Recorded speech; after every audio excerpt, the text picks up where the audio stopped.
அனைவருக்கும் இனிய மாலை வணக்கம். ஒலிம்பியா ஐஏஎஸ் அகாடமியுடைய நடப்பு நிகழ்வு பகுதியில் இன்றைய வீடியோவை பொறுத்தவரையும் டிசம்பர் 18 இன்று செய்தித்தாளில், குறிப்பாக தினமணி செய்தித்தாளில் இடம்பெற்றுள்ள மிக முக்கியமான நடப்பு நிகழ்வுகளை பார்க்கலாம்.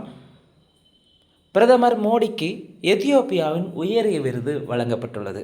ஸோ பிரதமர் நரேந்திர மோடிக்கு பார்த்திங்கன்னா எத்தியோப்பியா நாட்டினுடைய the great honour Nishan of Ethiopia விருது வழங்கப்பட்டுள்ளது.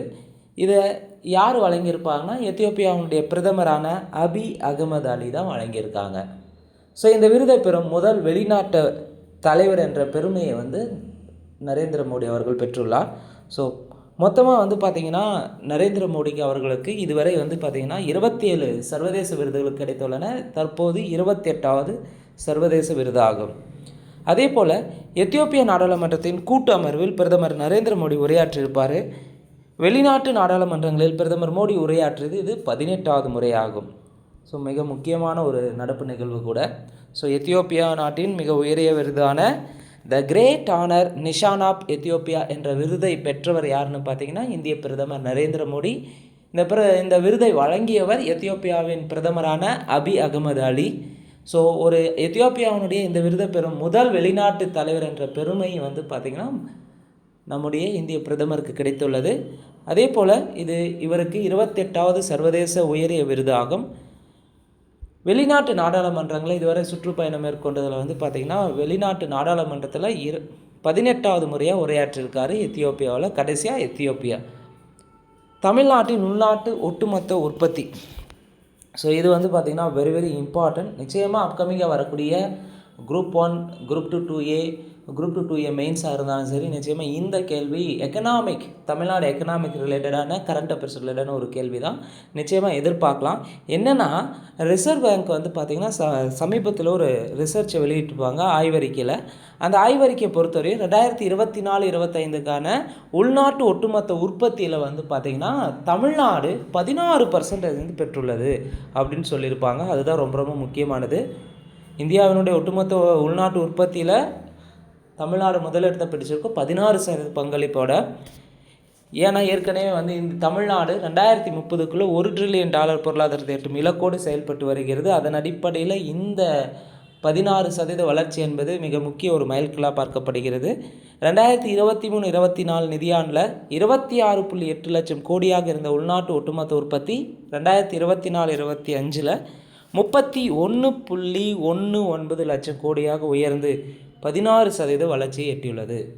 ஸோ தமிழ்நாடு எக்கனாமிக் ரொம்ப ரொம்ப முக்கியமானது, கட்டாயம் எதிர்பார்க்கலாம். அடுத்த கேள்வி, தேசிய நெடுஞ்சாலைகளில் வாகன ஓட்டிகளின் தடையற்ற பயணத்தை உறுதி செய்யும் வகையில் 2000 இறுதிக்குள் பார்த்திங்கன்னா 2026ஆம் ஆண்டு இறுதிக்குள் செயற்கை நுண்ணறிவு தொழில்நுட்பத்தின் அடிப்படையிலான எண்ம சுங்க கட்டண வசூல் நடைமுறை அமல்படுத்தப்படும் சொல்லிட்டு மத்திய சாலை போக்குவரத்து மற்றும் நெடுஞ்சாலைகள் துறை அமைச்சர் நிதின் கட்கரி தெரிவிச்சிருப்பாங்க. ஒன்றும் இல்லைங்க, டோல்கேட்ஸில் பார்த்திங்கன்னா இப்போ பாஸ்டாக் மூலிமா இருக்கும். இதை 2026 டோல்கேட்டில் ஸ்டாப் பண்ணாமல் அப்படியே ஏஐ டெக்னாலஜி மூலமாக கட்டணத்தை வசூலிக்கக்கூடிய முறையை கொண்டு வர போகிறாங்க 2026 எண்டுக்குள்ளன்னு சொல்லியிருக்காரு மத்திய சாலை போக்குவரத்து துறை அமைச்சர் நிதின் கட்கரி. நாட்டில் 2000 கிலோமீட்டர் தொலைவு ரயில் வழித்தடங்களில் கவச் தொழில்நுட்பம் பொருத்தப்பட்டு பயன்பாட்டுக்கு கொண்டு வரப்பட்டுள்ளது. இதுவரை பார்த்திங்கன்னா கவச் தொழில்நுட்பம் என்னென்னா எதிரெதிரே 2 ட்ரெயின் வந்தால் மோதாமல் இருக்கிறதுக்கான ஒரு தொழில்நுட்பம் தான்.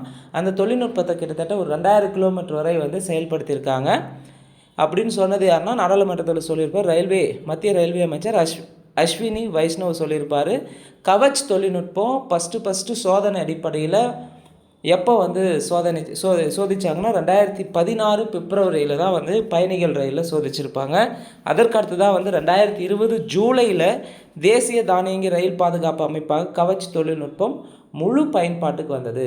ஸோ சோதனை நடத்துவது கவச் தொழில்நுட்பம் 2016 பிப்ரவரி, முழுமையாக பயன்பாட்டுக்கு வந்தது 2020 ஜூலை. தற்போது எத்தனை கிலோமீட்டர் வரை இதை இம்ப்ளிமெண்ட் பண்ணியிருக்காங்கன்னா 2000 கிலோமீட்டர் வரை. அடுத்து ஸ்போர்ட்ஸில் மிக முக்கியமான ஒரு அவார்ட்ஸை பார்க்கலாம். 2025ஆம் ஆண்டுக்கான பிபாவின் சிறந்த கால்பந்து விருதுகள், 2025ஆம் ஆண்டுக்கான பிபாவுடைய சிறந்த கால்பந்து விருதுகள் அனௌன்ஸ்மெண்ட் பண்ணியிருக்காங்க. அதில் சிறந்த வீரர் விருதை பெற்றவர் பார்த்திங்கன்னா ஆஸ்மன் டெம்பேலே. 2025ஆம் ஆண்டுக்கான பிபாவினுடைய சிறந்த வீரர் விருதை பெற்றவர் ஆஸ்மன் டெம்பேலே. இவர் எந்த நாடுன்னு பார்த்தீங்கன்னா பிரான்ஸ் நாட்டை சேர்ந்தவர். அதே போல் சிறந்த வீராங்கனை விருதை பெற்றவர் ஐடானா பொன்மட்டி.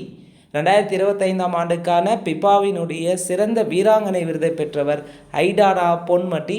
ஐடானா பொன்மட்டி எந்த நாடுன்னு பார்த்தீங்கன்னா ஸ்பெயின் நாட்டை சேர்ந்தவங்க. அடுத்து, இந்தியாவின் தற்போதைய தலைமை பொருளாதார ஆலோசகராக இருப்பவர் யார்? இந்தியாவினுடைய தற்போதைய தலைமை பொருளாதார ஆலோசகராக இருப்பவர் வி அனந்த நாகேஸ்வரன். ஸோ இந்த வீடியோவை பொறுத்தவரையும் டிசம்பர் 18, 2025 நடந்த மிக முக்கியமான நடப்பு நிகழ்வுகளை பார்த்துருக்குறேங்க.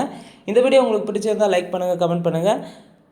இந்த வீடியோக்கான பிடிஎஃப் வேணும்னு நினைக்கிறவங்க ஒலிம்பியா ஐஏஎஸ் அகாடமி டெலகிராம் சேனலை சப்ஸ்கிரைப் பண்ணிக்கோங்க. டெலகிராம் சேனல் நீங்கள் ஜாயின் பண்ணிட்டீங்கன்னா ரெகுலராக நடக்கக்கூடிய பிடிஎஃப் கரண்ட் அஃபேர்ஸ்க்கான பிடிஎஃப் ஃப்ரீயாக இலவசமாக அப்லோட் பண்ணப்படும். அதை பயன்படுத்திக்கோங்க. நன்றி, வணக்கம்.